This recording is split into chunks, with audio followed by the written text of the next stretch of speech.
2016학년도를 대비하면서 2016학년도의 수능 예측과 학습 방법에 대해서 학생들을 최상위권으로 이끌고자 노력하는 우리 전국 1타의 선생님들과 함께 시간을 만들고자 합니다. 아마도 이번 겨울방학의 학습 방향을 놓고 우리 전국의 수험생 여러분들 굉장히 궁금한 사항들이 많을 것으로 믿고 있습니다. 오늘 이 시간 잘 할애하시면 아주 소중한 시간이 될 것이라고 저는 믿어 의심치 않습니다. 오늘 첫 시간은 우리 하이퍼 학원의 원장님이시자 그리고 수학의 절대 지존이시죠. 신승모 선생님과 시간을 함께하고자 합니다. 신승모 선생님.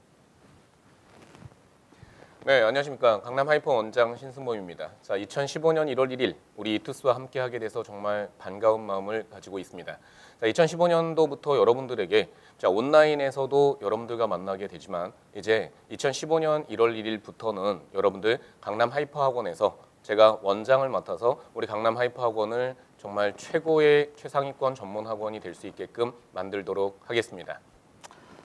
네. 아무래도 이 시간은 또 하이퍼 원장님이시지만 수학과 관련해서 오늘 좀 이야기를 더 많이 나눠야 될 것 같습니다. 2015학년도의 수능은 제가 개인적으로도 거의 초유의 수능이다라고 느껴질 정도로 굉장히 저에게도 굉장히 충격파가 좀 있었습니다. 왜 그러냐면 최상위권 학생들 입장에서는 표준 점수가 도입된 이후에 만점 기준으로 특히 자연계에서 이 130점 이하로 점수가 나왔던 사례가 없거든요.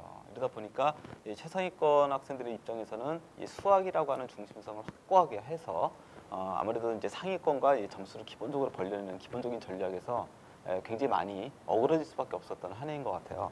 2015학년도의 수능, 특히 수학에 대한 간략한 좀 평가를 좀 해주시죠.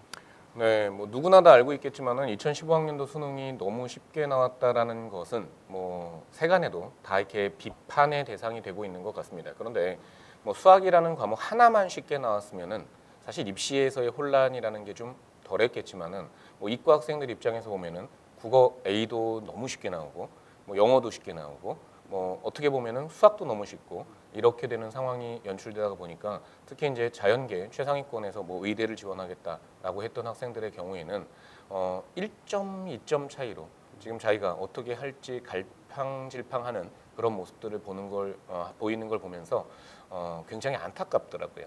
그리고 문과 같은 경우에도 마찬가지인데 1등급 컷이 96이 나오다 보니까 뭐 아주 정확하게 얘기를 하면은 100점 맞은 애와 100점 맞지 않은 애는 30번 문제를 맞았느냐 틀렸느냐 이런 게 결정이 되는데 어떻게 보면은 나머지 문제가 너무 다 쉽다 보니까 애들이 뭐 전체 시험지를 뭐 한 두 번, 세 번 이상 풀었다. 그런데 뭐 30번은 정말 좀 안 됐다. 뭐 이렇게 얘기하는 애들이 뭐 1등급을 받는 그런 상황이 이렇게 지금 연출되는 걸 보니까 실질적으로 공부를 굉장히 많이 했던 학생들의 경우에는 조금 아쉬움을 느끼는 그런 수능이었던 것 같습니다. 근데 본질적으로는 수학만 쉽게 나왔다라고 하면은 크게 문제가 안 됐을 텐데 입시 자체를 놓고 보면은 국어, 영어, 수학이 너무 다 쉽게 나왔다라는 부분들이 좀 가장 큰 문제였던 것 같습니다. 저 같은 경우도 올해 아이들과 상담을 하면서 굉장히 당황스러울 수밖에 없었던 요인 중에 하나가 수학이 3등급 맞은 학생이 저 의대 돼요? 이렇게 질문하는 거예요. 네. 처음 겪는 일이거든요. 예전 같았으면 점수가 너무 높으니까. 이게 예전 같았으면 이게 뭐 한양대도 돼요? 뭐 이런 질문도 될까 말까 그렇죠. 하는 학생이 서울대 돼요? 의대 돼요? 굉장히 당황스럽더라고요. 네. 그만큼 지금 최상위권 학생들 입장에서 이러다 보니까 이번 겨울방학에 도대체 수학 공부를 어떻게 해야 되는 거야? 뭐 이런 생각들을 되게 많이 하는 것 같아요. 특히나 최상위권 학생들 입장에서는 고난도의 문제 중심으로 이번 겨울방학을 보내려고 했다가도 내년도도 이러는 거 아니야? 과연 내년도는 그러면 수학을 어떻게 공부해야 돼? 이런 고민들이 굉장히 많은 것 같아요. 특히 얼마 전에 또 교과부에서 내년도에도 영어하고 수학을 올해와 비슷하게 쉽게 내겠다고 이미 또 발표했단 말이에요. 네. 그러면 이번 겨울방학에 과연 최상위권을 목표로 하는 학생들은 도대체 수학 공부를 어떤 방향으로 해야 될지에 대한 고민이 굉장히 많을 수밖에 없는 것 같아요. 네. 저는 이제 일단 예비 고3과 좀 재수를 하는 학생들의 경우에는 학습 방법 자체가 조금 달라질 수 있는 한 해다라는 생각이 좀 드는데요. 일단 이 수학이라는 과목이 문과와 이과가 일단 시험지가 다르게 시험을 보기 때문에 이과 학생들이 느끼는 면과 문과 학생들이 느끼는 면이 사실은 조금 더 다르고 여러 가지 케이스가 좀 나올 수 있을 텐데 일단 이과 학생들 얘기를 좀 먼저 하면은 2015학년도 수능에서 수학 비용이 1등급 컷이 100점, 2등급 컷이 96점, 3등급 컷이 89점. 뭐 이 정도 나오니까 아까 그 친구처럼 3등급 정도는 받았는데 뭐 90 몇 점이란 말이지. 이제 그러니까 뭐 의대 갈 수 있어요. 뭐 이렇게 물어본 거겠죠. 그쵸. 이제. 근데 뭐 이제 문과이과 공통적인 얘기겠지만은 연초에부터 사실은 2014년 연초부터 올해 수능이 좀 쉽게 나온다라는 것이 어떻게 보면은 좀 예상이 돼 있던 상황이었기 때문에 제가 이제 한 2월 달, 3월 달쯤에 학생들한테 수업하면서 수능이 쉽게 나왔을 때는 점수의 인플레이션 현상이 굉장히 심하기 때문에 1점, 2점 차이에 굉장히 많은 학생들이 누적될 수밖에 없고 그러다 보면은 실수를 하지 않는 학생들 이 학생들이 결국은 시험을 잘 보게 된다라는 부분인데 그런 말 속에서 사실은 간과하는 면도 좀 있는 것 같습니다. 그게 뭐냐면은 결국은 시험을 갖다가 아무리 쉬워지더라도 공부를 안 한 애들이 잘 보진 않거든요. 그렇죠. 예, 꾸준하게 해왔는데 그 중에서 자기가 좀 어떻게 보면은 굉장히 수학을 원래부터 잘하던 학생이 아니더라도 마지막까지 노력을 했던 학생이라면 그 시험을 갖다가 잘 볼 수 있는. 그리고 어떻게 보면은 이런 정도 상황이면은 수능이라는 시험 자체가 IQ 테스트가 아니라 어떻게 보면은 노력에 대한 테스트. 이런 면에서 수능이라는 것이 자리매김되는 게 아닌가라는 생각이 좀 드는데 이과 학생들 같은 경우에 지금 예비 고3하고 N수생이 좀 다른 건 N수생은 이제 한 바퀴 돌았지 않습니까? 그렇죠. 예, 근데 예비 고3은 요새 선행학습 금지법 때문에 학교에서 진도가 굉장히 느리게 나가더라고요. 그리고 뭐 학교 시험 문제 자체도 애들이 시험 진도 학교에서 학사 일정을 짜놓은 거 이상으로 시험 진도를 못 나가다 보니까 예비 고3 학생들 같은 경우에는 교과 과정 자체가 아직 안 끝난 거죠. 그렇기 때문에 겨울 방학 같은 경우에는 요번에 지금 수능 시험 범위가 되는 교과 과정까지를 한번 끝내는 거. 요게 일단은 제일 우선적인 부분이 될 것 같고요. 상위권 학생들의 경우에 재수를 하는 학생들 같은 경우에는 자기가 이제 좀 잘 못했던 부분 중심으로 이렇게 다시 한번 훑어보는 것도 중요하지만 최상위권이라면은 예비 고3 학생들이나 아니면은 재수생이거나 둘 학생들 동시에 좀 투트랙 전략을 써야 된다라는 저는 그런 생각이 드는 게 기본 문제를 반복 숙달하는 작업도 굉장히 중요하게 시간 투자가 돼야 될 것 같고 어려운 문제를 또 풀어가는 것도 거기에 또 나름대로 시간 투자가 돼야 될 것 같은데 이제 정말 수학을 잘하는 애들은 수학을 좋아하는 면들이 사실 있죠.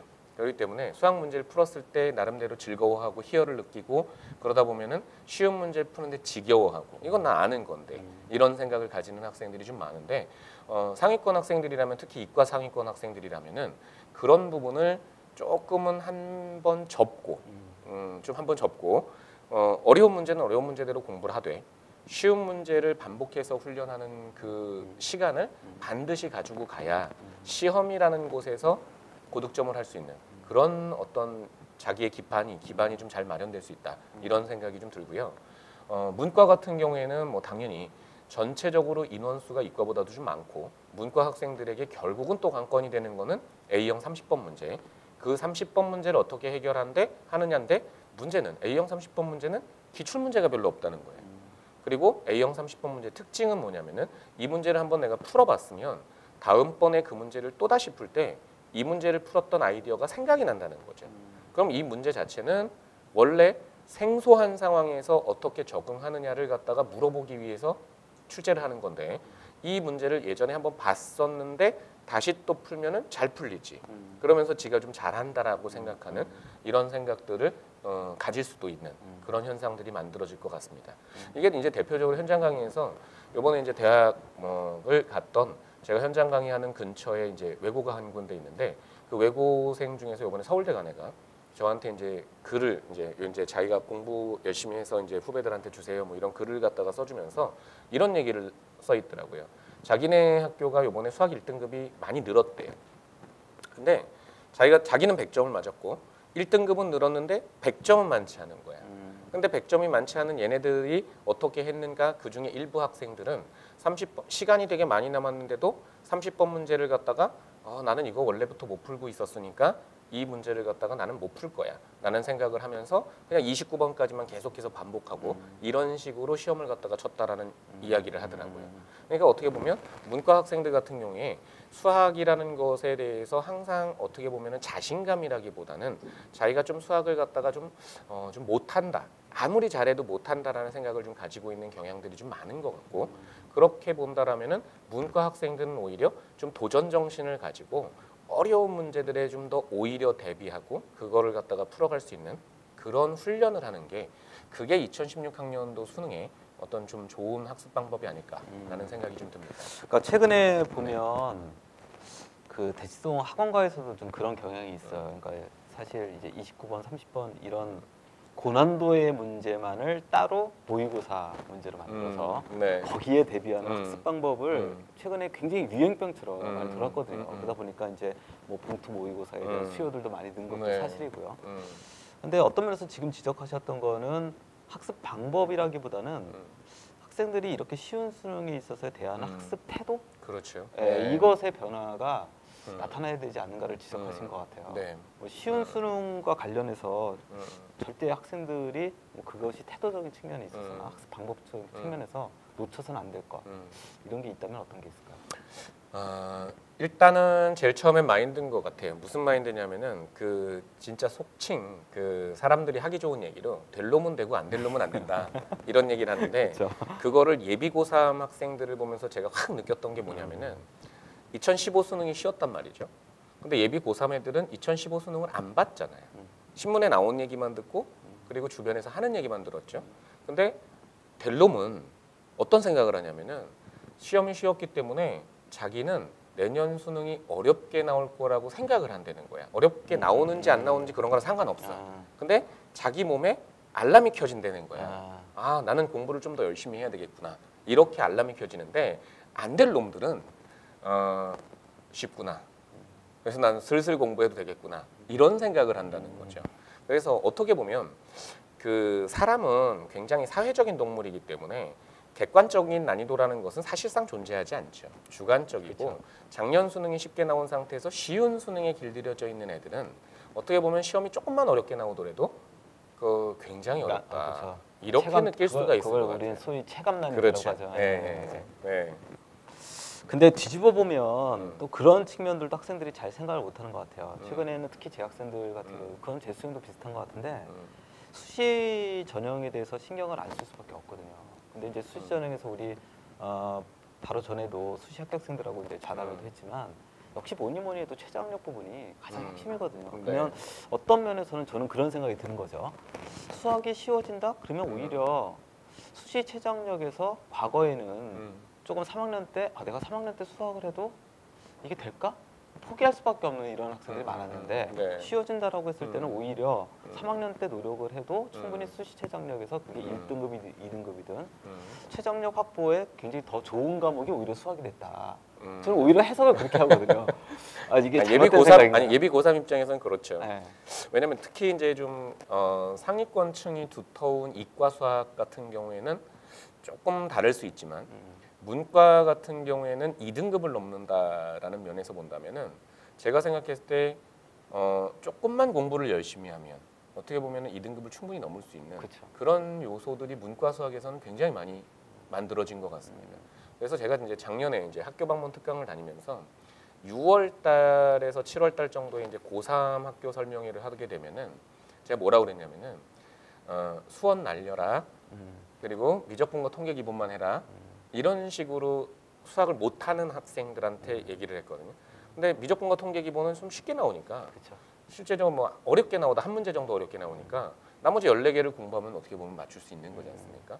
그리고 뭐 2015 수능이야 뭐 다 대체적으로 쉽게 나왔으니까 이제 논외지만 전반적으로 난이도가 좀 어려워졌을 때 미적분과 통계 기본에서 어려운 문항이 나오는 개수보다 수원에서 어려운 문항이 나오는 개수가 좀 더 많다 보니 아무래도 이제 마지막까지 오히려 뒷단원인 미적분과 통계 기본을 안 놓고 잘 하기만 하면 그러면 오히려 수학 성적이 더 올라갈 수 있는 그런 상황이 만들어질 수 3등급 있어요. 정도가 그렇죠. 목표라면. 네, 그렇죠. 네.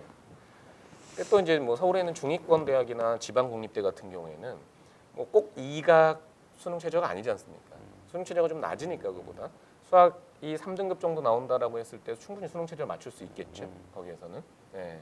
근데 최근에는 또 그런 얘기들도 좀 많아요. 그러니까 뭐냐면 그 특히 수학에서 1등급을 목표로 하고 있는 그것도 의대를 목표로 하는 학생들 입장에서는 세계 영역 1등급 확보가 굉장히 그렇죠. 중요하잖아요. 네네. 그러다 보니까 특히 여학교에서 조금 어설펐던 상위권들이 수학을 1등급을 확보하기 위한 전략으로 굉장히 많은 노력을 하고 있다라는 분석들도 네. 생각보다 많아요. 그리고 또 특히 올해 보니까 여학생들의 강세 현상도 분명히 수학이 좀 쉬워지면서 조금 태도가 좀 많이 바뀐 것 같아요. 네. 그러니까 수학의 1등급 전략에서 이렇게 놓쳐서는 안 될 부분이 네. 뭐죠?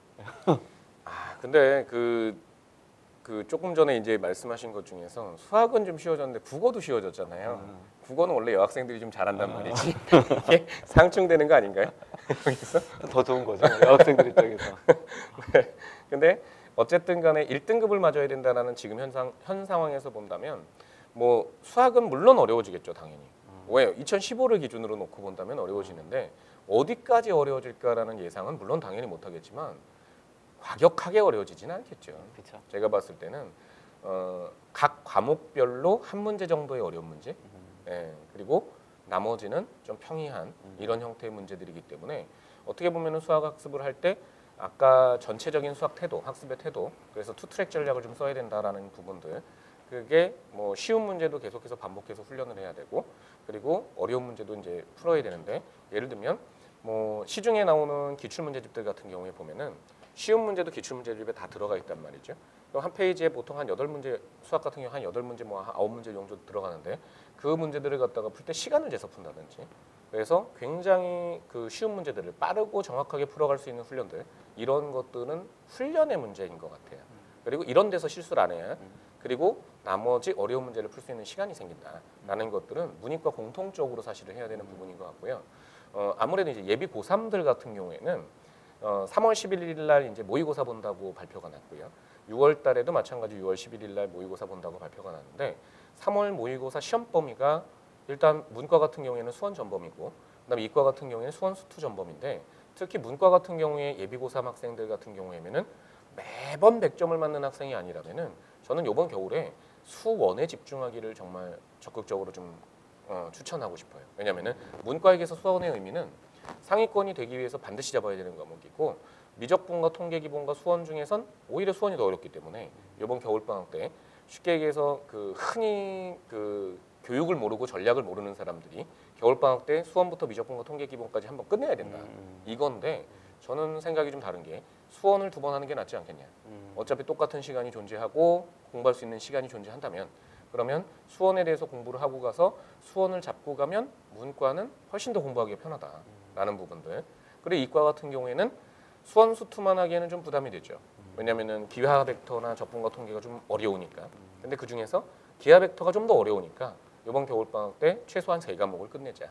4과목을 끝내는 거는 제가 봤을 때 특히 중하위권 학생들의 경우에는 힘들고, 그럼 3과목을 끝내는데 그 3과목에서 수원하고 수투하고 기하 벡터 이렇게 3과목을 좀 끝내면서 전략을 가져가는 게 어떻겠느냐라는 부분들을 좀 얘기하고 싶고요. 그리고 좀 현실감 있는 문제들을 풀어야 될 것 같아요. 즉 다시 얘기해서 특히 이제 의대를 지망하는 최상위권 학생들의 현실감 없는 허세라고 저는 느끼는 게 뭐냐면, 아까도 말씀하셨지만은 자, 제가 이제 2014년도에 봉투 모의고사를 만들어서 이제 판매를 해보니까 반응들이 재밌어요. 뭐냐면은 저희가 수능 실전 모의고사 파트 1과 파트 2를 만들었는데, 파트 1 같은 경우에는 예상하는 난이도가 92에서 88 정도를 맞추려고 노력을 해서 이게 시험 문제, 이 문제집이 애들이 겁나 쉽다는 거다. 사실은. 그럼 파트 2는 원래 얘보다 조금 어렵게 만들려고 해서 좀 어렵게 만들었단 말이죠. 근데 재밌는 건 수능이 지나고 나서 보니까 어떤 모의고사가 더 도움이 됐냐라는 면을 놓고 봤을 때 오히려 실전 모의고사 파트 1이 난이도를 갖다가 어느 정도 맞춰준 그게 훨씬 더 도움이 되는 실전 훈련을 하는 그런 것들이지, 이게 실전과 동떨어진 문제를 가지고 괜히 쓸데없이 비비과는 3점짜리 문제 이런 거 가지고 훈련하는 것들은 제가 봤을 때 크게 실전감을 높이는데 오히려 더 마이너스가 될 수 있는. 그러니까 실제 지금 수능은 전반적으로 많이 어렵게 나와봤자 한 어려운 거 한 5개? 나머지 25개 거의 평이하게 최상위권들 입장에서 보면은 그런 비중으로 연습을 하는 게 그게 오히려 이제 전반적인 학습 전략의 입장에서는 좀 좋게 될 수 있을 것 같고 특히 재수생들 같은 경우에는 안다고 생각해서 자꾸 건방을 떠는 경우들이 있어. 그 건방을 떠는 게 실제로 시험장에 들어가서는 아는 문제를 틀려 갖고 오는데 그걸 실수라고 자기 관용을 베푸는 거죠. 이런 경우들이 좀 많은데 그런 부분에 대한 대비책도 좀 확실하게 수학은 좀 필요할 것 같습니다. 네. 근데 사실은 어떤 얘기들도 조금 있냐면 이게 고난도 문제를 좀 대비를 좀 해야 아무 쉬운 수능이 출제되어지는 것은 알겠는데 네. 지금 그 일부 학부모님들을 만나보면 이런 질문 많이 해요. 음. 고난도 문제를 조금 나름대로 자꾸 풀어보고 적응을 해야 이게 예상외로 조금 수학이 조금 어려워질 때 네. 대비할 수 있는 기본적인 어떤 자세가 된다. 그거는 맞죠. 이런 굉장히 거 맞죠. 이런 것 네. 때문에 그럼 도대체 쉬운 수능을 도대체 쉬운 문제만 중심으로 공부하라는 얘기냐? 그러면 그 쉬운 수능에 대비하는 학습의 그 뭐랄까 양과 고난도 문제를 대비하는 그 공부 양이 어느 정도 비율을 차지해야 되는 거냐? 사실은 그런 네. 질문들도 의외로 많아요. 그건 정확하게 말씀드릴 수 있는 게 예비 고3의 학생들한테 제가 학습 시간을 배정하는 면에서 일단 첫 번째 잠자는 시간을 너무 줄이지 마라. 잠자는 시간을 줄이는 것보다 깨어있는 시간에 공부를 하는 게 훨씬 낫다. 그러면 쉬는 시간엔 수학 공부를 하자. 저녁 먹고 수학 공부를 하자. 그럼 그 시간을 합치면 그게 한 1시간 정도 나오거든요. 그럼 1시간 정도 문제를 풀면은 쉬운 문제 같은 경우에는 거의 2점짜리, 3점짜리 쉬운 문제 같은 경우에는 문제를 1시간 동안 60분 동안에 애들이 보통 한 40개, 50개를 풀 수 있어요. 그러니까 요 정도면 된다는 거죠. 쉬운 문제를 푸는 거는. 근데 저녁 시간에는 한 2-3시간 정도 수학 공부를 예를 들어서 이과 학생들 최상위권이 하게 된다. 그때는 어려운 문제 풀어야죠. 네. 그러니까 시간적인 비율로 본다면은 쉬운 문제를 푸는 시간하고 어려운 문제를 푸는 시간이 뭐 1대2에서 1대3 정도 이 정도가 만들어져야 되고 그리고 공부하는데 아무래도 학습에 대한 매력도는 어려운 문제를 푸는데 더 매력이 많으니까 그리고 알아가는 재미라는 게 사실 있으니까 당연히 어려운 문제 푸는데 시간을 많이 할애해야 되는 게 그게 맞는 것 같습니다. 그러니까 투트랙 전략이라고 얘기를 했을 때 이게 시간을 동등하게 배분하자 이게 아니라 최상위권 학생들은 의외로 쉬운 문제를 안 풀어요. 이걸 하지 말자라는 뜻에서 아니면 이렇게 자꾸 눈으로 푼다는 그리고 애들 막 자기 머리 좋은 거 자랑하려고 1번, 2번, 3번, 4번 머리로 푼다니까. 그렇죠. 맞아요. 그리고 장난치고 뭐 이런 데니까. 근데 그렇게 하면 안 된다는 거죠. 좀 진지하게 쉬운 문제도 임할 수 있게 그렇게 준비를 해나가야 된다라는 것이죠. 네. 혹시 이번 겨울방학에 이 문이과 학생들이 뭐 앞서도 좀 얘기하시긴 했는데 조금 이렇게 더 특히 이번 겨울방학만큼은 요것만큼은 좀 주의를 해라 라고 좀 조언해 주실 게 있나요? 저는 사실은 생활 태도적인 면이 제일 중요하다고 생각합니다.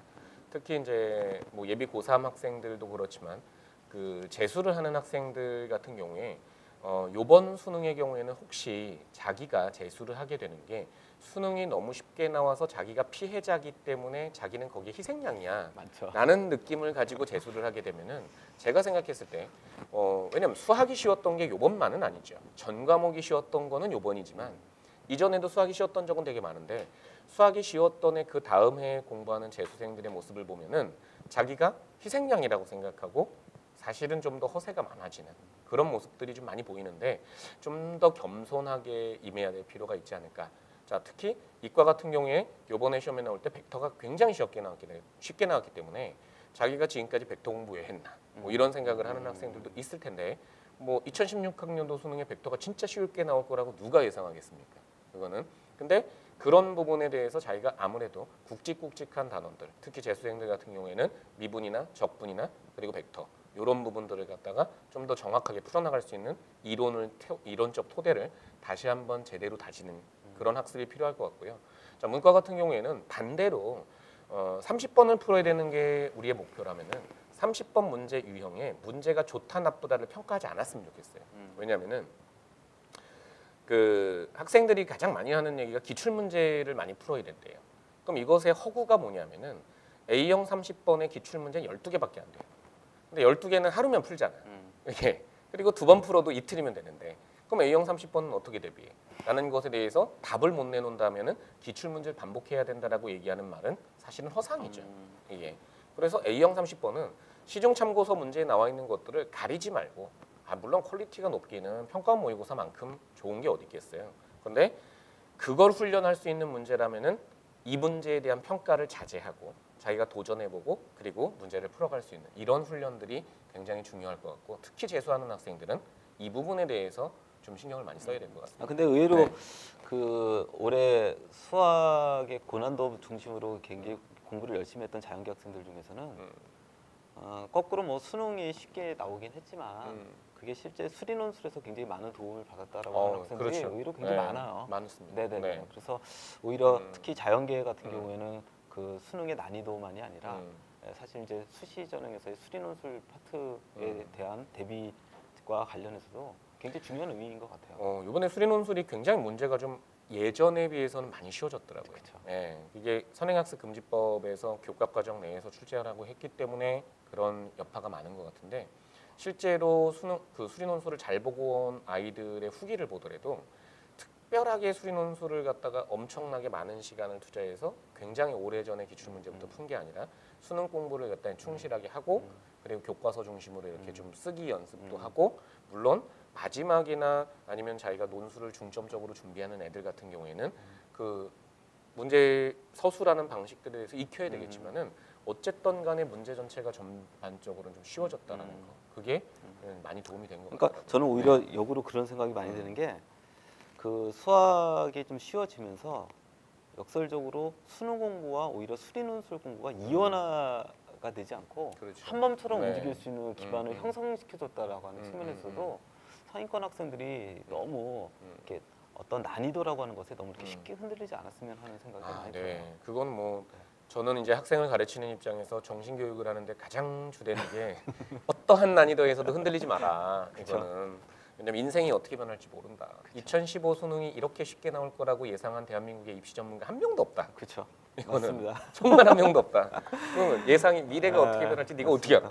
이거는 네. 당연히 조금은 어렵게 나올 거다라고 생각하고 그 정도에 맞춰서 공부하는 게 맞는 것 같습니다. 네. 자 마지막으로 네. 우리 재수를 고민하는 학생들에게 네. 이 격려와 조언, 특히 앞서 이제 그런 피해 의식, 나는 이번 쉽게 출제됐던 수능의 피해자야. 특히 내가 수학을 얼마나 열심히 잘했는데 이러면서 또 굉장히 그 피해 의식을 가지면서 또 재수를 할 수밖에 없는 이런 상황에 놓여지는 학생들이 네. 꽤 많이 나올 것 같아요. 이 재수를 고민하는 학생들에게 특히 수학과 관련해서 조언을 해주신다면 좀 어떤 것 같아요? 네, 일단은 전반적인 얘기로 그 만약에 재수를 결정하게 됐다면 자기의 그 여러분들이 어떤 결정을 했는지에 대해서 여러분들 결정에 대해서 선생님은 존중을 합니다. 근데 여러분들이 그 결정을 했다라는 것 자체에 대한 책임도 자기가 져야 된다라는 것 또한 여러분들이 이제 명심해야 된다라는 생각이 좀 드는 게 재수를 갖다가 한다라는 건 여러분들의 권리라기보다는 부모님이 여러분들이 재수를 하게끔 뒷바라지를 하시는데 1년을 또 더 많이 고생하셔야 된다라는 부모님이 그만큼 많은 희생이 따른다라는 것을 생각하고 일단 재수 생활을 시작했으면 좋겠어요. 그래야만 자기가 처음에는 초심을 가지고 한번 다시 해볼 거야. 그리고 나는 이 점수가 내 자존심에 맞지 않고 나보다 공부 못하던 애들이 나보다 점수가 잘 나와서 나보다 좋은 대학에 갔는데 난 도저히 쫀심상해서 못 살겠어. 그래서 그냥 재수 한번 해볼 거야. 근데 요 정도의 마인드 가지고는 재수를 성공하기가 사실은 현실적으로 좀 힘들다. 정말 자기가 그 재수를 하겠다는 결정을 했을 때 그 결정 자체에 자기 스스로 책임을 지고 그리고 여러분들의 기대감을 갖고 있는 여러분들의 부모님의 희생을 여러분들이 정말 받아 안아서 여러분들이 좋은 결과를 만들겠다는 그런 각오가 일단은 먼저 선행되고 그리고 나서 재수를 여러분들이 실질적으로 결심하고 실행에 옮겨야 그래야 재수 생활을 갖다가 성공할 수 있다라고 일단은 생각을 하고요. 그리고 수학은 앞에서 했던 얘기에 좀 첨언을 하자면은 투트랙 전략은 올바른 전략이다라고 지금 현재 난이도에서는 생각을 하는데 재수를 하는 입장에서 제일 수학 공부할 때 주의해야 될 것은 돌다리도 두드려보고 건너야 된다라는 것. 그래서 수학이라는 과목은 특히 교과서를 갖다가 공부하라는 이야기를 하는 건 아니지만 교과서를 여러분들이 고등학교 때 공부할 때 많이 보진 않았을 거예요. 왜냐하면은 교과서는 시와 같아서 많이 아는 사람이 교과서를 보면 이 얘기가 왜 나오고 이 예제가 여기 왜 있고 그리고 문제가 왜 여기 있고 연습 문제 이런 내용이 왜 있을까라는 스토리가 짜여지는데 지식이 빈약한 사람들이 교과서를 보게 되면 내용이 사실은 이게 왜 있지 왜 있지 왜 있지를 모르기 때문에 사실은 기본서를 갖다가 사서 정석이나 개념원리나 수학 바이블이나 이런 책들을 보거나 기출문제집을 당연히 돌리게끔 될 수밖에 없는 상황이 연출됐죠. 그런데 선생님이 제가 지금 이 재수를 하는 상황이라면은 어차피 다시 시작해야 되는 상황이기 때문에 수학 공부를 갖다가 다시 한번 음미해 보라는 얘기를 좀 해보고 싶어요. 그러니까 처음에 어떤 이론들을 갖다 공부했을 때 그 이론들이 어떤 의미를 가지게 되는지를 곰곰이 진짜 한번 되새김질을 해보다가 보면은 그 수학적인 문장과 그 수학적인 이론이 주는 맛이 고3 때 공부했을 때하고는 전혀 다르게 느껴질 거예요. 그러면 전혀 다르게 느껴지면 사실 그게 한 번 업그레이드 된다라고 저는 생각하거든요. 그렇기 때문에 찬찬히 처음부터 다시 한번 쭉 읽어보고 그리고 내용도 다시 보고 예전에 그냥 외웠던 것이라면은 그게 왜 그렇게 되는지에 대해서 다시 진지하게 한번 고민해보고 이런 식으로 조금 더 본질적인 학습을 갖다가 하는 게 그게 재수 생활을 성공적으로 이끄는 길이 아닐까 그렇게 생각을 합니다. 네. 자, 오늘은 2016학년도를 준비하면서 신승호 선생님과 굉장히 짧은 시간이긴 하지만 의미 있는 대화를 좀 나눈 것 같습니다. 우리 앞으로 수학의 최상위권 학생들이 되는데 가장 앞에서 이끌어 주실 거라고 믿고 네. 오늘 이 자리는 마무리하도록 하겠습니다. 네. 오늘 감사했습니다. 감사합니다. 네.